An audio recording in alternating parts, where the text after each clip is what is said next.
भारतीय प्रजासत्ताक दिनाचा 77वा वर्धापन दिन ठाणे महानगरपालिकेच्या वतीने मोठ्या उत्साहात साजरा करण्यात आला। महापालिका मुख्यालयाच्या प्रांगणामध्ये राष्ट्रध्वज फडकावून ध्वजाला आयुक्त तथा प्रशासक सौरभ राव यांनी मानवंदना दिली आहे।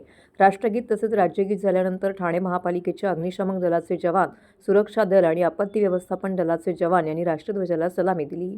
ध्वजावंदनानंतर ठाणे शहराच्या स्वच्छतेसाठी योगदान देणाऱ्या ठाणे महानगरपालिकेच्या सफाई कर्मचाऱ्यांचा गुणवंत कामगार पुरस्कार देऊन उपायुक्त सौरभ राव यांनी सन्मान केलाय।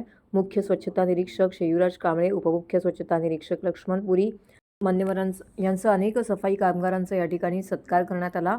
ध्वजवंदन सोहळ्यामध्ये अतिरिक्त आयुक्त संदीप माळवी, अतिरिक्त आयुक्त प्रशांत तुरडे, उपायुक्त, वरिष्ठ अधिकारी, कर्मचारी, नवनिर्वाचित नगरसेवक नारायण पवार, विमल भोईर, कल्पना पाटील तसेच नागरिक मोठ्या संख्येने उपस्थित होते।